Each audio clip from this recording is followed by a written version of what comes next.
udah ada penjelasan dari interview dari kakak-kakak mentor yang udah pernah kuliah selama 1 sampai 2 tahun. Semoga bisa memberi gambaran sedikit, apalagi kalian kan sekarang eh, keadaannya lagi pandemik nih, jadi mulai kuliahnya daring. Semoga bisa bermanfaat sedikit ya. Oke, kita mungkin bisa langsung ke materinya. Next.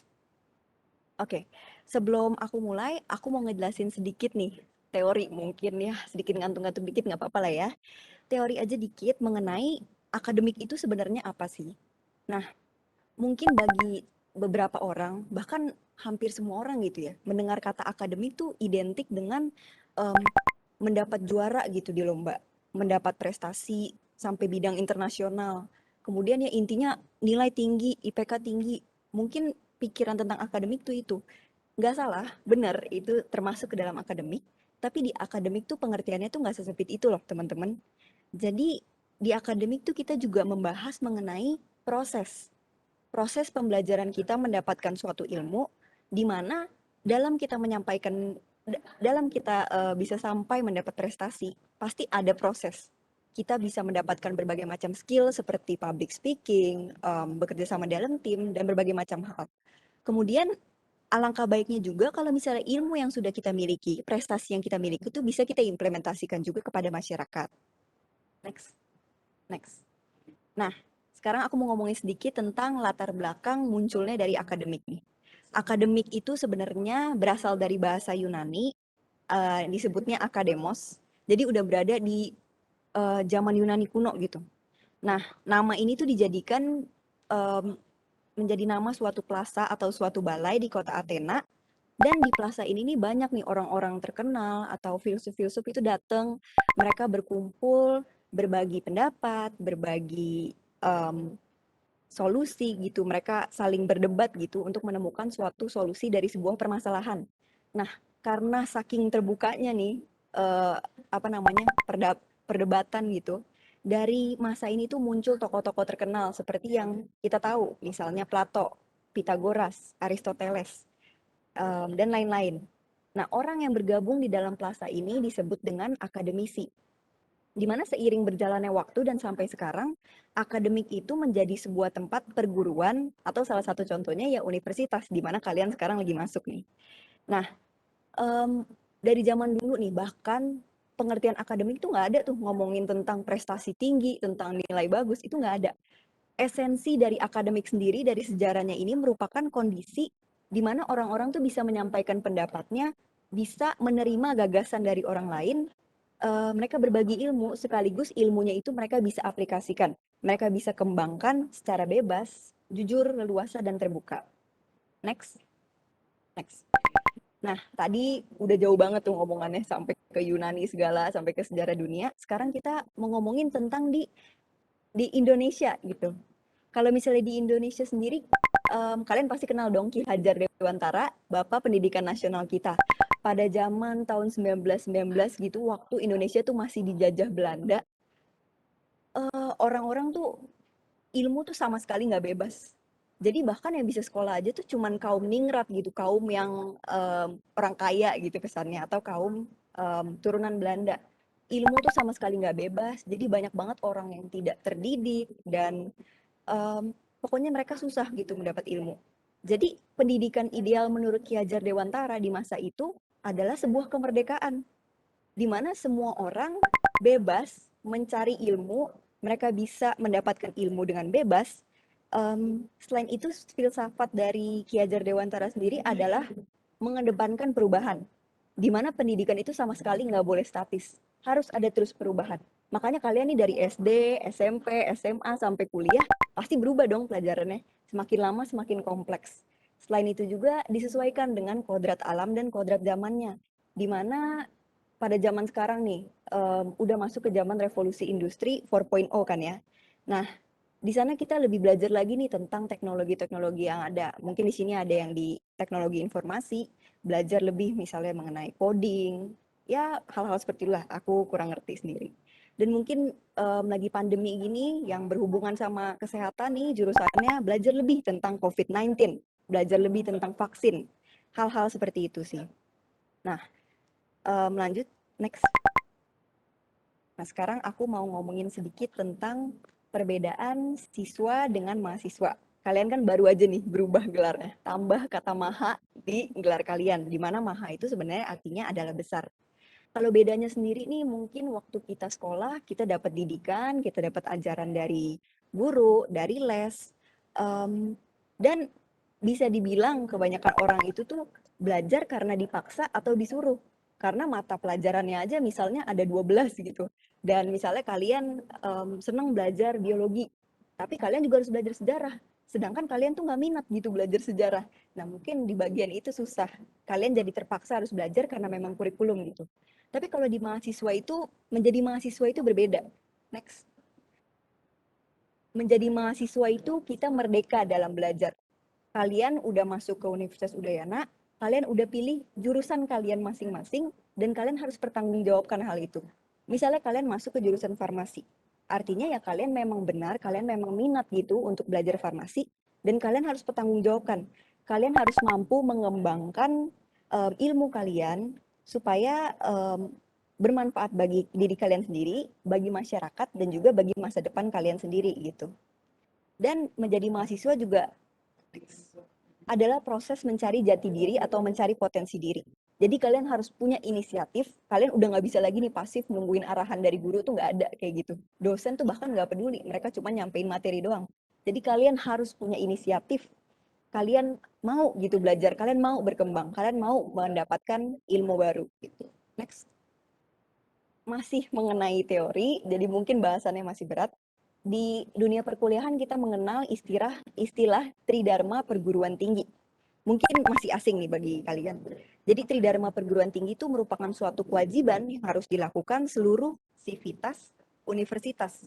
Termasuk kita mahasiswa, dosen juga, staf pengajar juga, dekan juga. Pokoknya semua anggota, semua orang yang ada di perguruan tinggi, mereka harus melaksanakan Tridharma perguruan tinggi. Nah, poin-poin di Tridharma perguruan tinggi itu ada 3, yaitu pendidikan dan pengajaran, penelitian dan pengembangan, serta pengabdian kepada masyarakat. Kalau misalnya di sekolah sendiri kita mendapatkan pendidikan dan ajaran dari guru, tapi kalau misalnya di kuliah nggak cukup itu aja. Pendidikan dan pengajaran harus disertai dengan penelitian dan pengembangan serta pengabdian. Kenapa? Karena kalau misalnya kalian punya ilmu, udah dapat dasar-dasarnya nih, haruslah kalian kembangkan. Bisa dalam bentuk suatu penelitian, bisa dalam bentuk belajar otodidak, kemudian juga bisa juga dalam bentuk bergabung ke dalam suatu komunitas atau organisasi. Dimana kalau di universitas tuh banyak banget wadah di mana kalian bisa mengembangkan um, pengalaman gitu. Contohnya UKM, mungkin udah disinggung waktu temu Panggus kemarin, sejenis ekskul, atau ada juga yang namanya PKM atau program kreativitas mahasiswa. Jadi kalian nih kalau punya ide-ide cemerlang, kalian punya inovasi, bisa banget kalian kembangkan, kalian jadikan suatu proposal dan kalian nyatakan gitu, beneran bisa kalian buat produknya, which is sangat keren gitu kan ya. Nah, next. Oke, sekarang kita udah masuk ke hal praktek nih ya. Udah nggak ngomongin tentang teori yang susah-susah lagi. Tapi sebelum itu aku pengen nyampein suatu phrase, yaitu aku bangga kuliah di Universitas Udayana. Kenapa? Karena aku tahu pasti ada nih beberapa dari kalian yang sebenarnya tuh masuk ke jurusan yang bukan pilihan pertama kalian. Atau mungkin sebenarnya ini tuh bukan kampus impian kalian. Nah, aku ngerti banget pasti rasanya tuh sedih, kecewa, dan demotivasi pasti. Jadi kayak males-malesan gitu rasanya. Tapi aku cuma mau bilang kalau misalnya terpuruk dalam kesedihan itu tuh nggak akan membawa kita kemana-mana gitu. Karena penolakan itu pasti ada. Kalau kalian baru pertama kali ditolak nih misalnya, baru merasa sedih, jangan sedih. Karena di dunia ini, di hidup ini, penolakan itu ada. Dan kalian tuh harus jadikan itu suatu pelajaran untuk mengembangkan diri kalian. Karena yang mau kuliah di Universitas Udayana tuh ada banyak loh. Nggak cuma kita doang, ada banyak juga kok yang daftar ke Universitas Udayana tapi nggak bisa keterima. Atau ada juga yang nggak bisa karena masalah ekonomis. Banyak banget gitu masalahnya. Cuman, jadi kita sebagai kaum yang bahkan bisa kuliah gitu di universitas, haruslah bersyukur, haruslah bangga. Dan kita bisa pancarkan itu dalam mengikuti kegiatan untuk berkontribusi untuk Udayana. Aku cuma mau bilang satu lagi, kalau sebuah emas itu dimanapun diletakkan dia tetaplah emas. Sekarang tergantung bagaimana ia ditempa. Jadi orang itu tuh nggak dilihat dari label universitas dia berada. Dilihat dari dirinya sendiri. Em, Skill apa yang dia miliki, etikanya bagaimana, bagaimana pengetahuan yang dia miliki, itu yang dilihat, bukan dari label universitasnya. Next. Oke, tadi aku udah ngomongin tentang pengertian akademik sedikit. Nah, aku mau kasih tahu juga nih, kalau misalnya proses pembelajaran juga termasuk ke dalam em, bagian dari akademik gitu ya. Nah, penting sekali untuk menikmati proses pembelajaran. Kenapa? Karena dengan kita menikmati, dengan kita mencintai apa yang kita lakukan, maka kita dapat lebih mudah menerima pelajaran. Serta kita juga, apa ya, waktu dan tenaga yang kita luapkan untuk mendapatkan suatu prestasi, itu tuh jadi nggak kerasa berat gitu. Bayangin kalian nih suka misalnya nonton drakor gitu. Mau nonton drakor sampai 5 jam juga nggak berasa. Karena kalian seneng gitu. Nah, sama juga konsepnya dengan belajar. Kalau kalian mencintai jurusan kalian, kalian mencintai mata kuliah yang kalian lagi mau pelajari nih, pasti nggak akan terasa berat. Next. Tapi, ada tapinya nih. Walaupun proses itu penting, memiliki track record atau memiliki prestasi itu ada meritnya juga, ada keuntungannya juga. Jadi yang mau aku sampaikan adalah, kalau misalnya kalian mau mencapai prestasi, proses itu harus ada.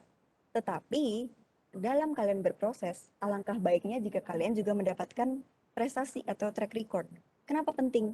Karena ada beberapa platform, ada beberapa bidang yang memang uh, bakal lebih mudah kalau misalnya kita itu memiliki track record yang baik. Misalnya kalian di sini ada yang mau ambil beasiswa nih. Nah, dari beasiswa kan juga dilihat IPK-nya. Kemudian misalnya nanti mau cari kerja, dilihat juga kan ya CV kalian, track record kalian. Jadi itu merupakan suatu hal yang penting juga. Selain itu, memiliki track record dan CV yang bagus itu juga menjadi self branding yang bagus gitu loh buat kalian. Orang lihat kalian jadi kayak, wah, ini orang mampu nih, ini orang memang bagus di bidangnya. Nah, itu jadi self branding yang memang bagus banget buat kita sendiri. Namun, kalau memiliki track record tapi nggak ada proses seperti yang aku bilang ini, kalian misalnya keterima di suatu pekerjaan atau di suatu organisasi, keterima sih keterima, tapi nggak akan bertahan lama gitu, karena kaliannya nggak punya skill, kalian nggak bisa berkomunikasi, kalian nggak bisa bekerja sama dalam tim. Nah, itu masalahnya. Jadi prestasi harus juga bergandengan dengan proses. Next. Nah, di sini aku mau berbagi pengalaman dikit, di mana aku bisa dibilang kemampuan berbahasa Inggrisku cukup baik gitu ya. Dan aku ingin mengembangkan hal ini gitu. Terlebih aku juga memiliki minat di bidang edukasi dan bidang kesehatan. Jadi aku mulai mencari-cari itu.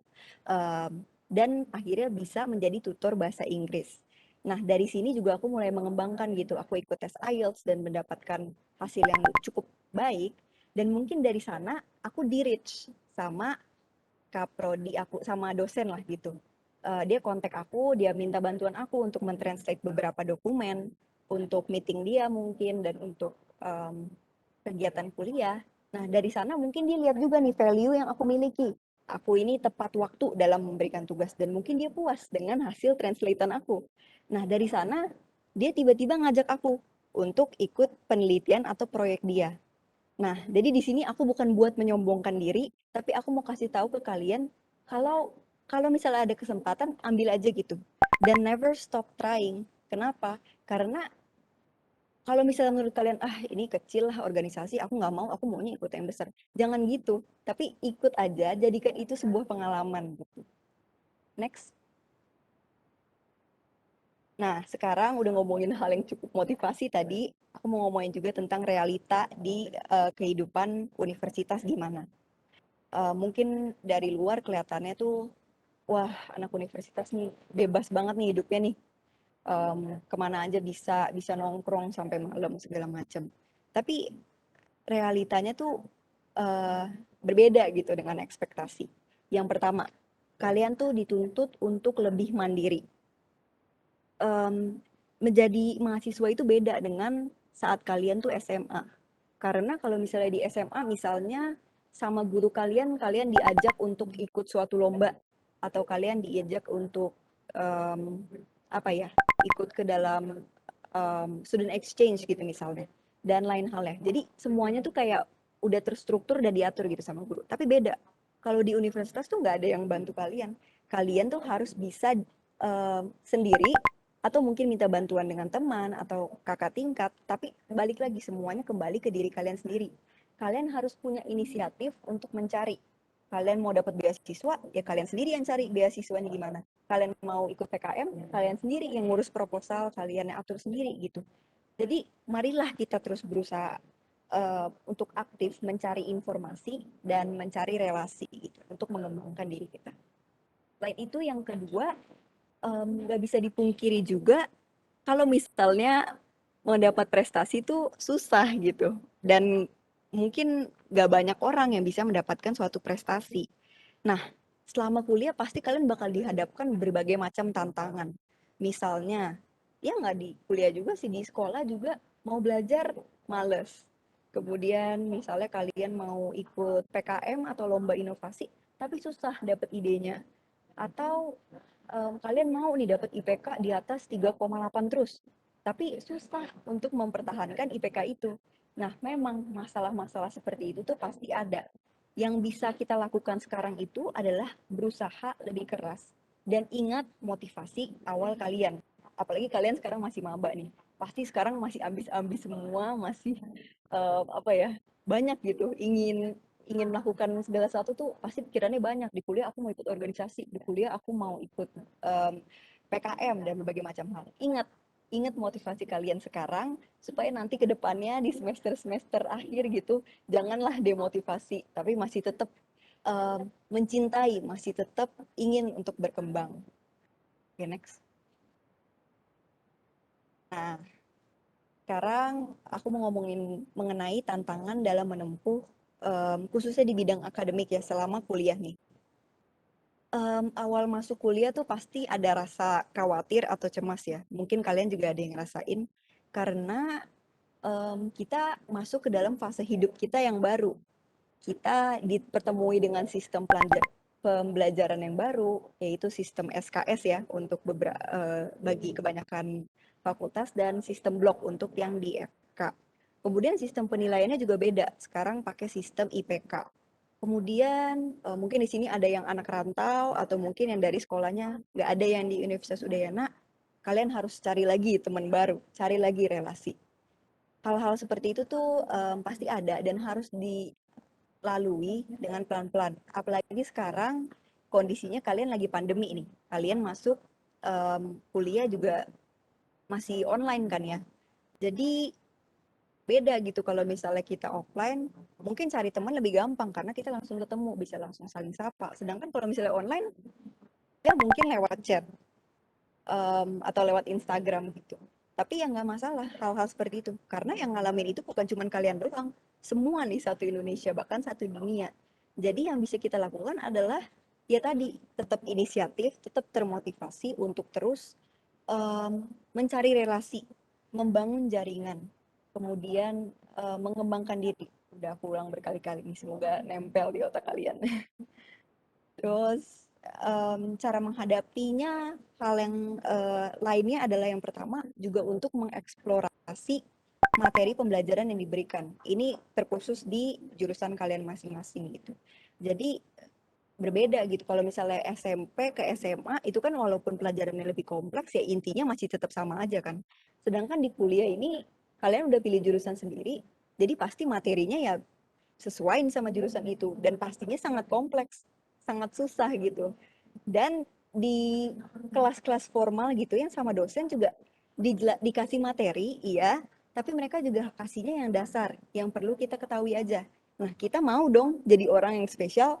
Maksudnya kita juga jangan jadi orang yang biasa-biasa aja gitu. Kita harus mau memiliki sesuatu hal yang spesial yang cuman aku miliki doang.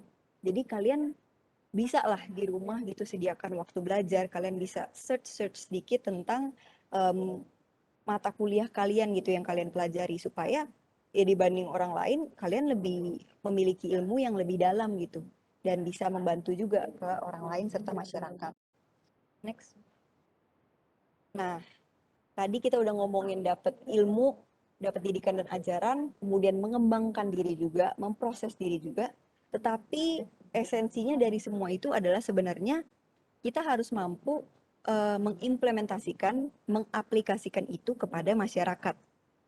Karena kalian dapat ilmu, ya buat apa gitu, cuman kalian doang yang tahu, cuman kalian, diri kalian yang tahu, tapi orang lain nggak tahu gitu.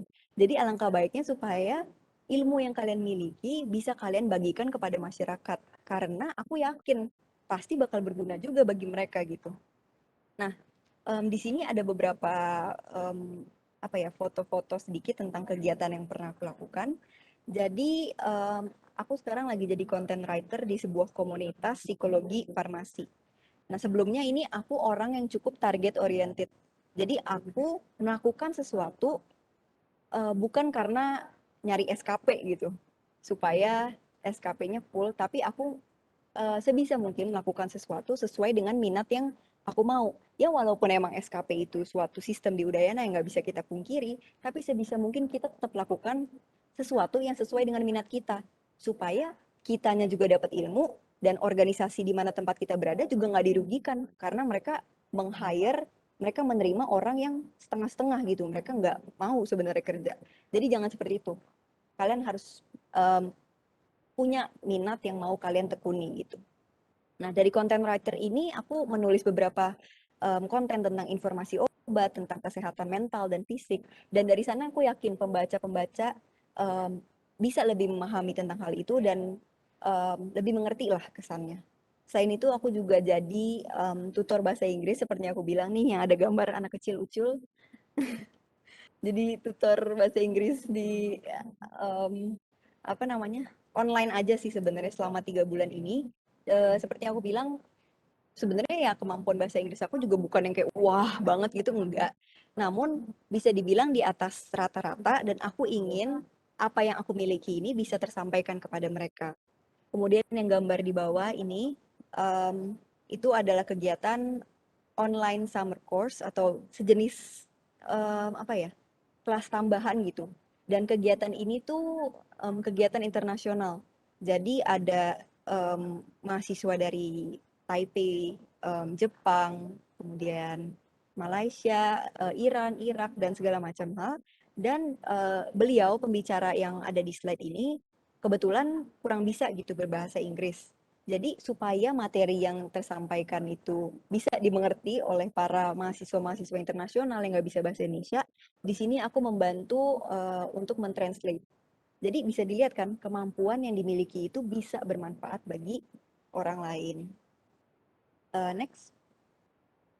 Oke, kira-kira materi yang aku sampaikan segitu dulu sih. Nah, sekarang kita masuk ke sesi diskusi selama 30 menit. Kalau misalnya kalian ada pertanyaan, ada yang bingung, atau ya mau berpendapat aja gitu, silahkan. Oh iya, udah ada yang di chat ya. Kak izin bertanya, oke coba Kak Ayu Kadek Dwi Juniarti ini ya. Ade boleh on mic gak? Biar yang lainnya juga bisa saling kenal nih. Halo Kak, selamat siang. Halo, halo, salam kenal. Ya, Kak, saya izin bertanya. Ya, silahkan. Kan Kakak tadi bilang sempat kalau emas ditaruh dimanapun itu bakal tetap emas. Yang dilihat Mm-mm, itu bukan latar belakang pendidikan, tapi dalam dirinya sendiri. mm-mm. Nah, tapi Eh, saya pernah mendengar itu kalau di dalam dunia pekerjaan itu malah perguruan tinggi negeri itu lebih diutamakan daripada yang kayak swasta gitu, Kak. Itu apakah menurut Kakak benar? oke, Terima terima kasih kasih. pertanyaannya. Oke, Iya. keren banget ya pertanyaannya. Nah, iya, aku juga sering banget denger hal seperti itu. Kalau misalnya perguruan tinggi negeri itu apa ya, lebih dilihat gitu kesannya dibanding perguruan tinggi swasta. Ya aku sendiri juga masih mahasiswa nih, masih belum kerja. Jadi aku kurang tahu. Dan sebenarnya dengar dari orang lain ya memang betul perguruan tinggi negeri itu lebih dilihat. Tapi aku punya suatu cerita ini dari temen aku, kakak tingkat aku gitu. Dia mendaftarkan diri di suatu perusahaan terkenal, yang daftar itu 10 orang. 9 orang dari, 8 orang dari UI, 1 orang dari UGM, dan dia kuliah swasta di UPH. Nah, yang diterima saat itu adalah dia juga diterima. Jadi ada anak UI satu keterima, dua kalau nggak salah, dan dianya juga keterima di UPH. Dia bisa ngelawan anak-anak UI atau UGM yang lain. Jadi pas kalian mendaftar pekerjaan itu, selain CV yang dilihat, kalian juga diwawancara loh. Nah, di wawancara itu kalian bisa nih kasih tunjuk self branding kalian gitu. Kalian tuh mampu, kalian memiliki skill dalam berkomunikasi. Kalian mampu berpikir kritis. Kalian mampu berbahasa Inggris, berkomunikasi. Nah, hal itu terus aja kasih tunjuk. Nah, aku mau bilang kalau misalnya kalaupun keterima nih karena track recordnya tinggi atau karena universitas, tapi dianya sendiri bukan emas atau dianya sendiri tuh sebenarnya tuh nggak suka berproses dan prestasi dia tuh hasil nyontek atau gimana. Keterima sih keterima, tapi kan dilihat juga kerja dia gimana gitu. Kalau misalnya kerja di apa namanya track kerja dia buruk, ya mungkin bakal di fire gitu. Jadi ya sebenarnya tergantung lagi, balik ke diri kita sendiri, balik ke etika dan skill yang kita miliki. Seperti itu sih, gimana? Oh gitu ya Kak. Berarti benar cuman kayak dalam diri sendiri aja sebenarnya yang paling penting itu ya. Hmm, maksudnya memiliki apa namanya track record yang baik itu juga membantu, tapi skill juga dari diri sendiri juga sangat dilihat gitu, sangat penting. Oke, nah sekarang kita lanjut aja karena waktu. Siap, terima kasih juga. Dari Angelita Nabila Putri. Boleh on mic? Halo, selamat Kak. Halo, Angelita. Ya, terima kasih atas waktunya. Sebelumnya perkenalin, nama aku Angelita dari Fakultas MIPA. Ya, aku di sini izin nanya Kak. Jadi kan Kakak tahu nih kelebihan Kakak di bidang apa, misalnya kayak bahasa Inggris gitu kan. Dan Mm-mm. akhirnya mendapat wadah untuk menuangkan minat dan bakat Kakak tersebut. Aku mau minta saran nih dari Kakak, gimana caranya kita supaya bisa menggali lebih dalam supaya tahu minat kita tuh sebenarnya benar-benar sehingga kita bisa mengimplementasikan dalam kehidupannya. Oke, Makasih, siap. Kak. Terima kasih. Terima kasih. Sama ya, good question juga. Jadi gini, aku ngerti banget, pasti masih ada dari kita yang belum memahami tentang diri kita sendiri. Aku pun juga gitu. Baru lulus SMA, masuk jurusan farmasi, ya kenapa? Karena suka kimia, alasan yang lumayan itu ya, klise. Dan untuk mencari minat sendiri itu, seperti yang aku bilang, never stop trying. Kalian kalau misalnya ada kesempatan, langsung aja gitu ambil. Kalian langsung coba aja gitu. Tapi tetap dilihat-lihat juga kalau misalnya emang dari tunjukkan yang nggak sesuai sama minat kalian dan kalian emang nggak mau berkontribusi dalam organisasi atau komunitas tersebut, ya jangan gitu. Melainkan kalau misalnya kalian mau ikut sesuatu, tetap tanamkan mindset bahwa kita ini adalah pembelajar seumur hidup. Jadi jangan pasif gitu. Kalian harus terus mengembangkan diri. Nah, dari sana bakal banyak gitu skill yang bisa kalian terapkan. Misalnya aku nih sebenarnya anaknya cukup introvert dan gak berani sebenarnya berbicara di depan orang banyak nih. Cuman waktu aku jadi tutor bahasa Inggris dan maksudnya sebelum-sebelumnya juga aku pernah mengajar gitu di suatu les dan aku bisa lihat gitu, oh ternyata aku lumayan bisa ya dalam mendidik orang, ternyata orang lumayan bisa ya mengerti penjelasan aku. Nah, dari sana kalian bisa nih mendalami, mengetahui minat kalian, dan kalau misalnya kalian udah tahu minat kalian, bisa kalian terus kembangkan. Kalian terus ikuti kegiatan yang sesuai gitu dengan skill kalian. Mungkin itu sih. Gimana? Ya, cukup jelas, Kak. Iya, terima kasih pertanyaannya. Kita lanjut ya ke Gusti Ayu Cindy Pratnyamita. Silahkan on mic. Halo Kak, selamat siang. Halo, siang juga. Dipanggilnya Eh, apa nih? Cindy. Cindy Kak. Oke. Ah, ah. Sebelumnya perkenalkan, saya Cindy dari Fakultas MIPA Prodi Farmasi. Oh, Nah, halo. iya Kak. Jadi izin bertanya ya Kak. Di kampus itu Kakak ngikutin organisasi apa aja dan bagaimana cara Kakak mengatur waktu antara organisasi dan belajar Kakak? Terima kasih. Oke, siap. Terima kasih.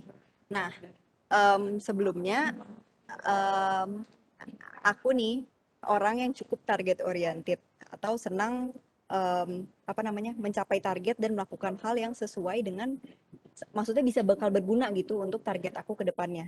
Nah, kebetulan aku sendiri ini sama sekali nggak ada ketertarikan untuk ikut organisasi ataupun panitia. Jadi, kalau misalnya kalian mau nanya itu mungkin bisa nanya nanti di bidang organisasi. Namun, em, gimana ya? Kalau misalnya untuk masalah membagi waktu sih itu balik lagi ke diri sendiri sih. Kalian mampunya gimana? Kalau misalnya seperti aku nih, aku kadang ikut panitia atau komunitas itu ya lagi sekarang nih, lagi libur-libur semester. Supaya nanti pas aku lagi belajar di perkuliahannya beneran, ya ada sih ikut mungkin beberapa, tapi nggak yang memberatkan banget sampai pelajaran aku terganggu gitu. Karena aku tahu banyak temen aku yang ikut organisasi ataupun panitia terlalu banyak karena mungkin dia mau mencari pengalaman atau mencari SKP juga, pelajaran mereka tertinggal. Mereka jadi kayak males-malesan deh, kayak ya udah deh nyontek aja, ya udah deh nggak usah belajar. Nah, jangan seperti itu gitu. Tapi kalian harus ketahui minat kalian. Kalau misalnya kamu emang mau bergelut di bidang organisasi, terus ikutin organisasi. Tapi kalau aku sendiri, aku kurang minat di bidang itu, jadi aku nggak ambil. Intinya ikuti sesuatu sesuai dengan minat dan motivasi kamu. Mungkin itu sih. Apakah terjawab? Sangat terjawab, Kak. Terima kasih atas jawabannya. Ya, terima kasih juga Cindy benar ya. Oke. Lanjut lagi ke Iwayan Priyatna. Boleh on mic? Ya, Kak. Iya, halo. Halo. Halo. Halo. Halo. Iya, silahkan. Perkenalan diri. Kenalkan, saya Iwan. Saya dari Fakultas Teknik. Saya ingin bertanya, tadi kakak bilang tentang untuk isi SKP. Saya ingin bertanya SKP itu apa, Kak? Fungsinya Oke. apa sih? Oke, siap. Terima kasih. Mungkin tentang SKP bakal dibahas lebih di bidang organisasi ya, tapi aku kasih tahu sedikit aja, SKP itu sebenarnya seperti poin keaktifan kalian. Jadi di Udayana ini uniknya, kalian kalau mau lulus, kalian harus kumpulin SKP sebanyak 100. Nah, di SKP itu tuh ya tadi poin keaktifan, dan itu dibagi jadi 4 bidang setahu waktu zaman aku sih. Tapi harusnya masih sama sih sampai sekarang.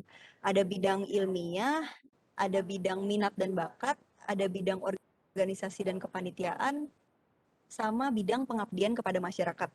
Nah, kalian harus mengumpulkan keempat bidang ini, kan masing-masing tuh ada persentasenya sendiri nih. Jadi selama kuliah ini kita dituntut untuk lebih aktif gitu.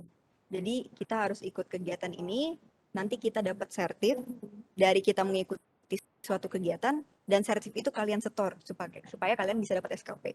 Jadi selama kuliah kalian harus mengumpulkan sebanyak 100. Itu sih kira-kira gimana? Nangkep gak? Ya, Kak. Kasih penjelasan. Oke, terima kasih juga. Terus siapa lagi ya? Niwayan Weni Winawati. Boleh silahkan on mic.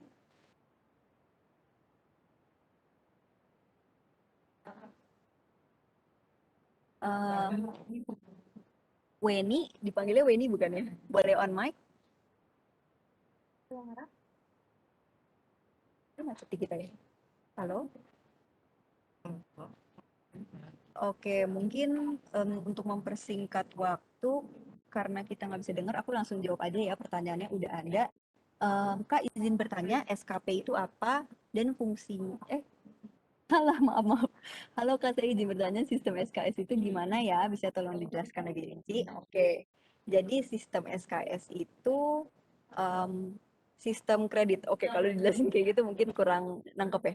Jadi gini, sebelum kalian masuk kuliah, sebelum masuk semester nih ya, nanti kalian tuh harus masuk ke web Udayana. Nanti di sana ada eh, list mata kuliah yang bisa kalian ambil nih.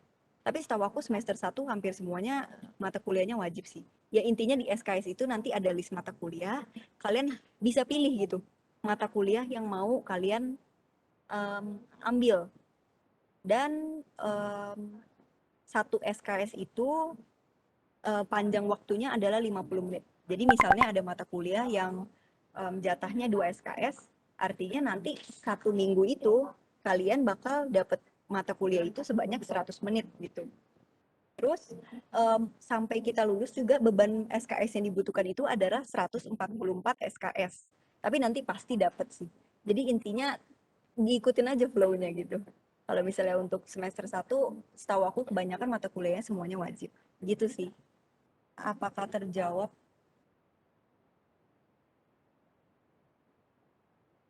Oke. Mungkin kita lanjut aja kali ya ke Gede Krisna Siaditya Budi P. Boleh on mic gak? Sebelum itu terima kasih atas waktunya, Kak. Siap. Halo. Halo, Boleh perkenalkan berkenalin diri? teman-teman, nama saya Gede Krisna Saditya Budi Pratama dari Gugus 27, program studi teknik sipil dari Fakultas Teknik. Oke, halo. Oke, saya mau bertanya, kalau misalkan kita ini sudah masuk ke universitas, tetapi dalam artian kita terpaksa karena kita belum menemukan minat kita dari SMA sampai proses kuliah. Nah, pada saat di pertengahan proses kuliah, kita baru menemukan passion atau minat kita. Itu menurut kakak langkah apa yang harusnya diambil? Lebih baik lanjut dan mencoba menemukan minat kita, atau kita memilih ganti jurusan kita? Tetapi kalau ganti jurusan itu malah menghambat kita atau menguntungkan kita di masa depan karena nantinya kita bekerja sesuai minat kita. Oke, cukup itu ya, apa namanya, kritis pertanyaannya. Oke, jadi maksud pertanyaannya itu kita udah masuk kuliah di jurusan ini nih, tapi tiba-tiba tengah jalan kamu ketemu minat lain gitu, dan mau pengen pindah jurusan lain gitu ya. Oke, Ya, Kak. sebelumnya, oke, kalau sebelumnya itu sebenarnya balik lagi ke diri kalian masing-masing sih. Nah, kalau misalnya boleh jujur, sebenarnya farmasi ini bukan pilihan pertama aku loh. Pilihan pertama aku itu sebenarnya kedokteran nih.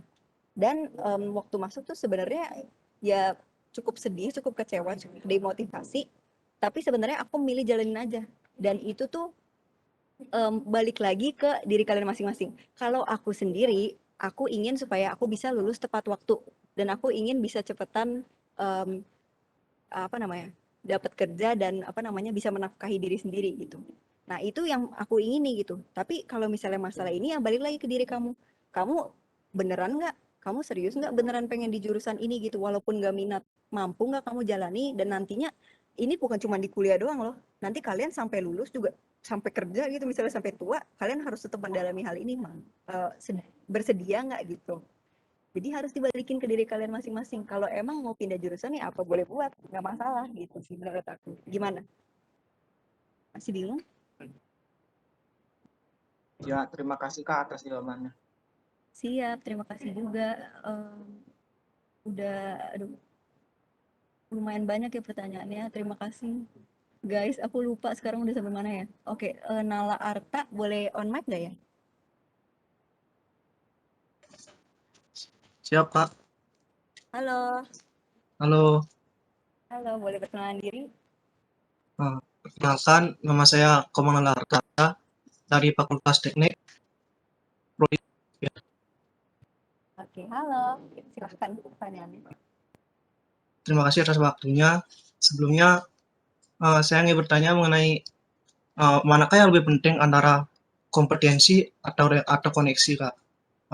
Di zaman sekarang kan kita udah tahu banyak itu pengalaman bahwa koneksi itu lebih penting daripada kompetensi. Dan tidak dapat dipungkiri juga bahwa bangsa ini tuh KKN-nya itu udah mendarah daging itu loh. Jadi menurut kakak di zaman sekarang ini mana lebih penting antara kompetensi atau koneksi? Sekian, terima kasih. Oke, siap, terima kasih pertanyaannya. Gini, aku tahu banget sih, sering banget dengar cerita banyak orang gitu masuk ke dalam panitia jalur dalam, atau masuk kerja juga jalur dalam gitu. Mereka bahkan ya udah interview cuma pura-pura aja udah pasti keterima gitu, karena ya bosnya temen gua gitu. Dan ya kita hidup di zaman ini ya memang nggak bisa dipungkiri juga. Cuman kalau aku sendiri jujur lebih mementingkan kompetensi gitu. Karena kalau misalnya aku bisa kasih contoh ya, kadang aku daftar kepanitiaan gitu di Fakultas MIPA, nggak keterima dengan alasan yang nggak dikasih tahu secara langsung sih alasannya. Cuman karena panitia-panitia yang keterima itu adalah teman dari koordinator dari si tersebut gitu. Jadi aku nggak keterima. Tapi sedangkan aku mencoba mendaftar volunteer atau komunitas di luar Universitas Udayana seperti yang tadi menjadi content writer atau tutor bahasa Inggris, aku diterima karena mereka melihat CV aku, waktu interview mereka melihat kemampuan aku, dan dari sana ya mereka lihat gitu aku cukup kompeten. Jadi sebenarnya memiliki kompetensi itu juga hal yang penting, tapi ya memang kalau misalnya punya relasi juga merupakan suatu hal yang ada untungnya gitu, ada bagusnya juga. Mungkin itu sih, gimana? Siap, bisa terima nggak? Ya, makasih. Terus sampai mana ya tadi ya? Komang Bagus Ramanda Putra. Yuk, on mic yuk. Baik Kak, terima kasih atas waktunya. Oke, siap. Sebelumnya, saya izin perkenalan, nama saya Komang Bagus Ramanda Putra dari Fakultas Teknik, Program Studi Teknik Sipil. Nah, saya ingin bertanya Kak, dalam berproses, pasti kan setiap orang tuh pernah mengalami kegagalan. Contohnya, misalnya kita pengen nyari beasiswa, terus ternyata kita nggak keterima. Nah, bagaimana sih cara Kakak mengatasi demotivasi itu Kak? Terima kasih. Oke, siap. Makasih pertanyaannya. Cocok nih. Aku juga, maksudnya masuk dalam mentor akademik, ada prestasi juga. Nggak semuanya bagus gitu. Aku juga banyak banget mengalami penolakan-penolakan. Misal daftar volunteer tapi masih belum keterima. Daftar panitia masih belum keterima. Sedangkan teman aku keterima. Gimana tuh rasanya? Pasti kayak, aduh temannya udah senang, tapi diri sendiri masih belum keterima. Pasti sedih sih, sedih. Dan untuk mengatasi sedih itu sebenarnya balik lagi ke diri kalian masing-masing. Tapi kalau aku sendiri, aku senang mengatasi sedih aku dengan mengalihkan perhatian aku ke lain hal gitu. Misalnya nonton drakor yang lucu-lucu jadi ketawa sampai lupa gitu ada masalah itu. Nah, tapi memotivasi diri atau terpuruk itu juga ya jangan lama-lama gitu. Ya paling sehari direnungin, aduh kenapa ya gue nggak keterima, kenapa gini ya gue ya. Nah, abis udah sedikit demotivasi, ayo bangkitkan, ayo kembangkan diri sendiri. Karena ya kalian juga harus introspeksi diri gitu, kenapa aku nggak keterima? Mungkin karena skill kalian belum mencukupi gitu di bidang yang mau kalian daftar. Atau mungkin prestasi kalian juga masih belum diterima gitu mungkin. Nah, ayo berkembang, buktikan kalau kalian tuh juga mampu gitu. Nanti siapa tahu malah jadi orang itu yang nyari-nyariin kalian, bukan kalian daftar, kan nggak ada yang tahu. Oke, gitu sih kira-kira gimana? Ya, baik Kak, terima kasih atas jawabannya Kak. Iya, terima kasih juga. Selanjutnya Ludian Saptari Amelia Putri ya. Mike, silakan.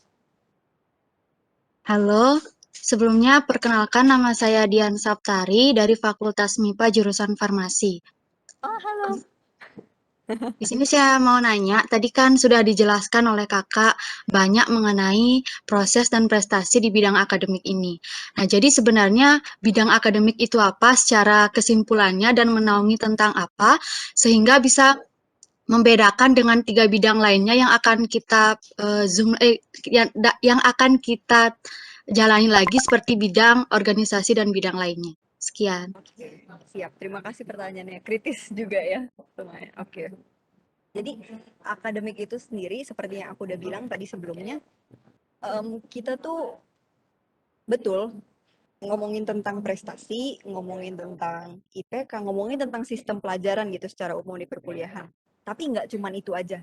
Kita juga ngomongin tentang proses pembelajaran. Bagaimana kita mampu mengembangkan diri sendiri, mencari potensi diri kita sendiri di perkuliahan, kemudian mengimplementasikan itu kepada masyarakat gitu. Intinya sih seperti itu. Ya sebenarnya kalau dibanding yang bidang yang lain, akademik bisa dibilang ya kita menjalani kuliah aja, ikut mata kuliah, dengerin dosen ngomong itu masuk akademik gitu. Jadi intinya adalah kita mendapatkan ilmu, kita berproses, mendapat prestasi, dan kemudian bisa diaplikasikan kepada masyarakat. Mungkin seperti itu. Gimana? Masih ada yang bingung? Udah, Kak. Terima kasih. Ya, Siap, terima kasih. Terus ke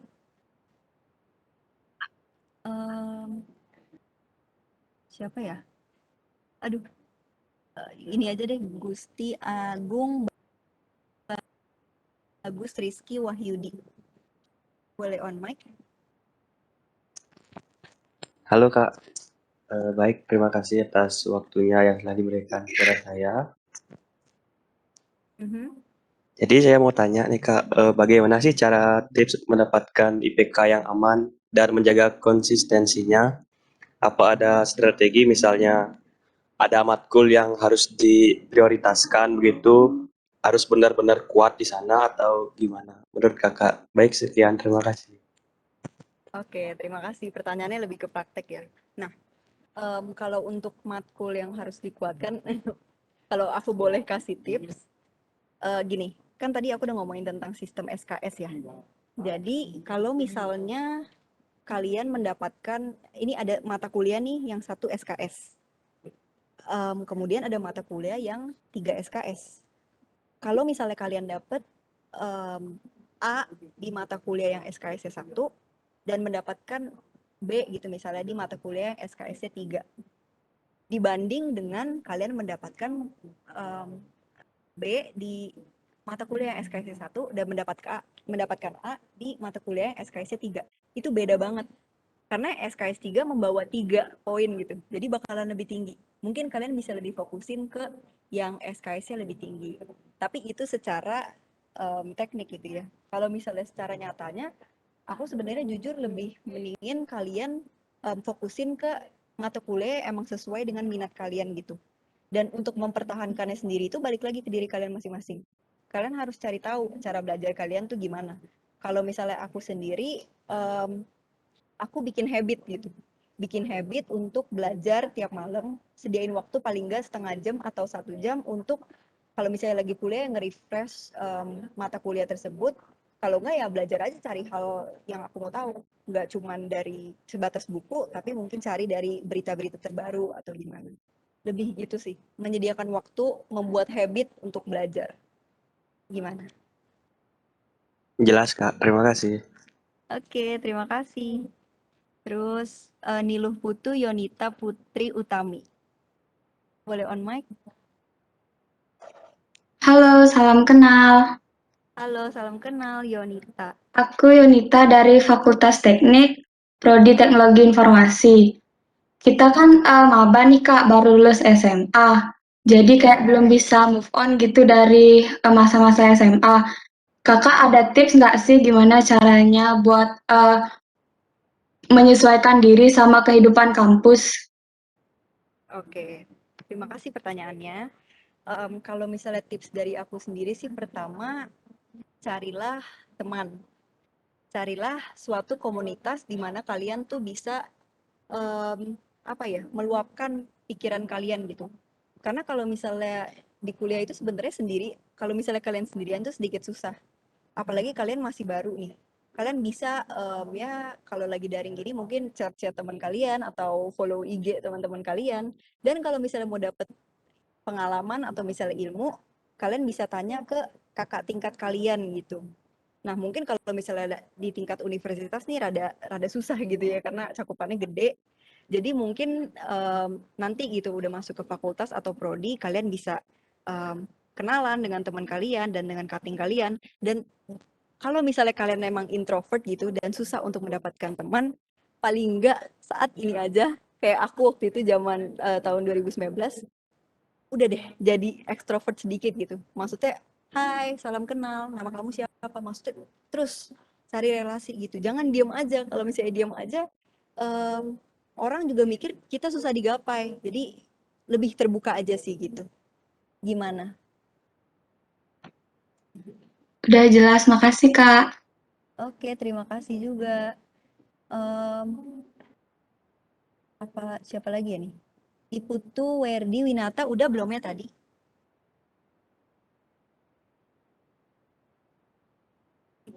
Kayaknya belum ya. Boleh on mic?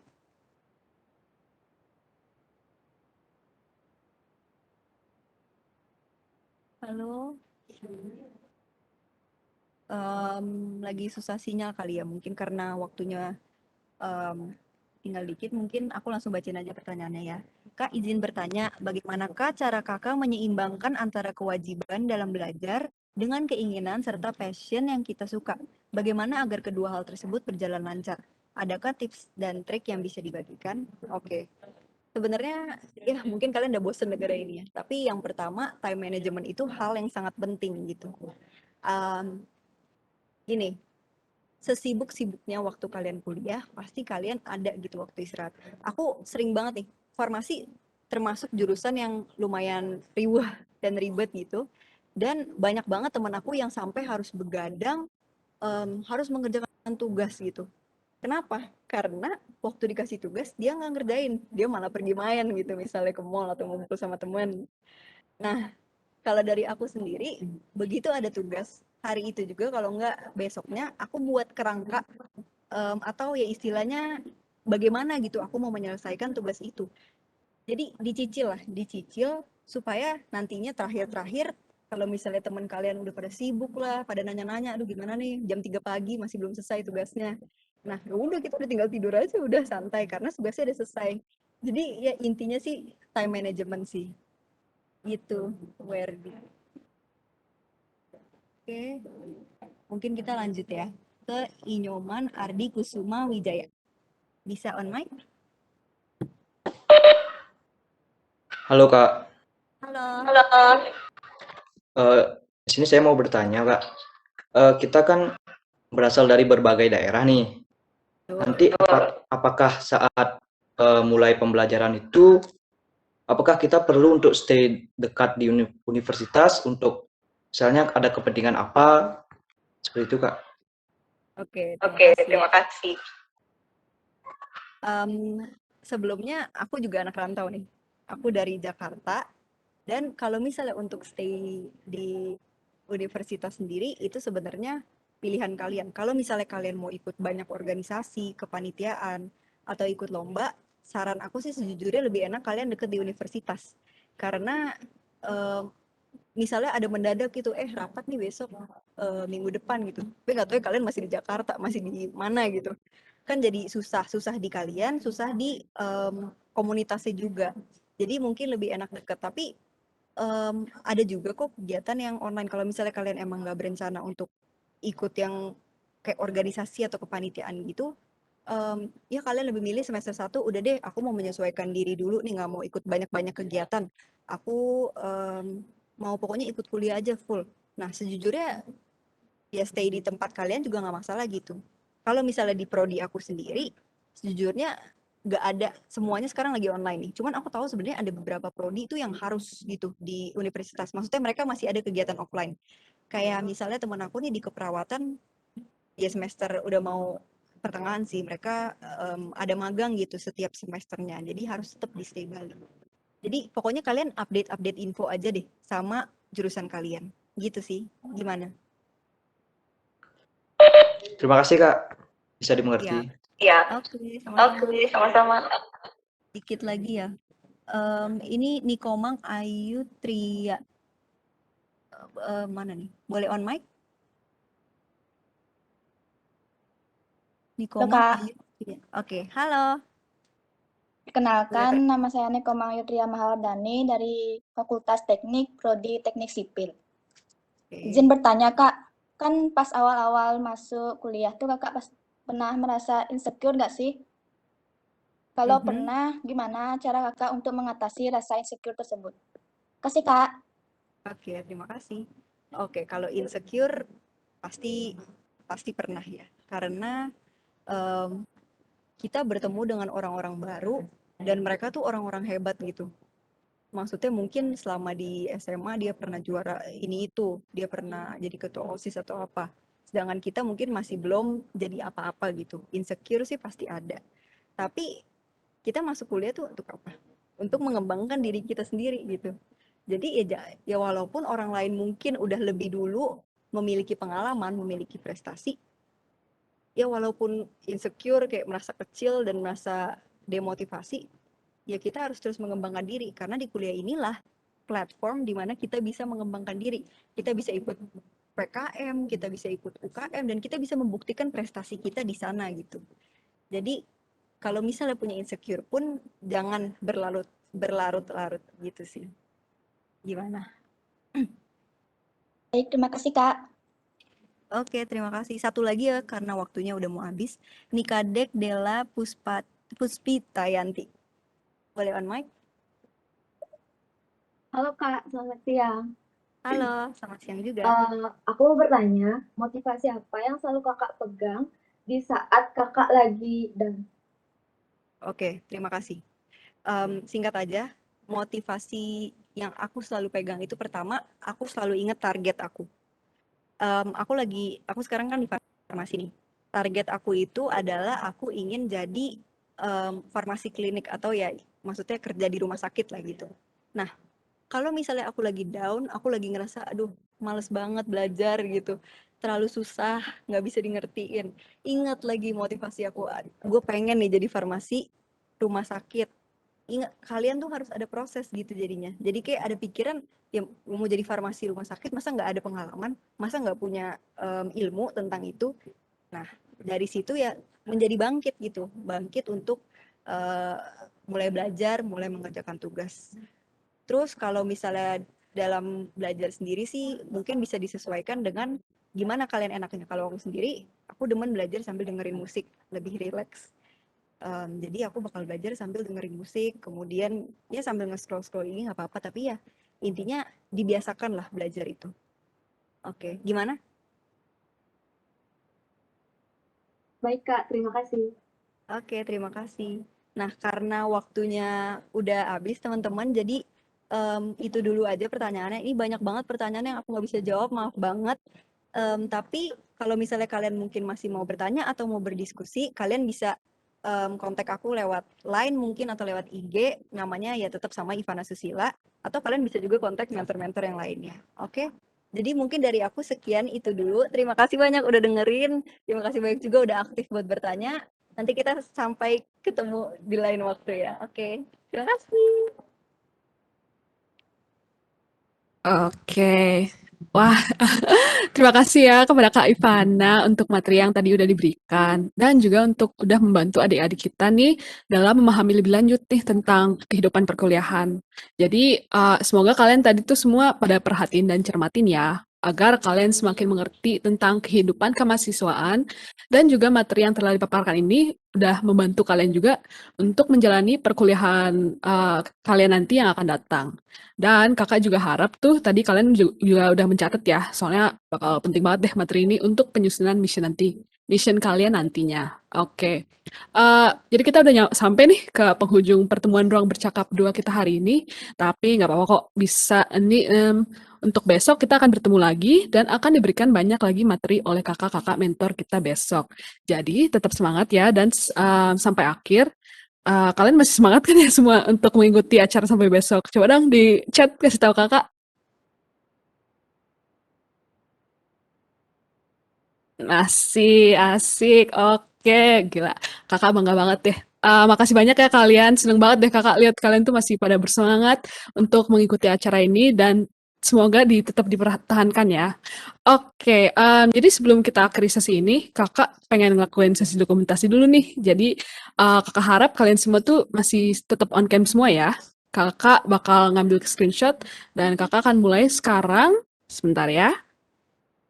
Dari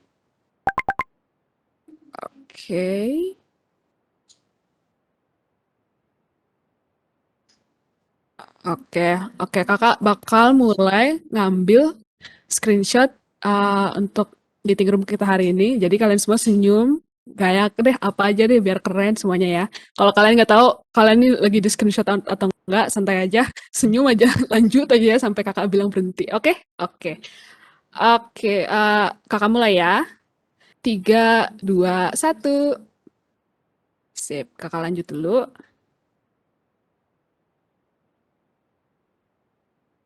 3, 2, 1. Bentar ya. 3, 2, 1, senyum. Oke, dipertahankan. 3, 2, 1.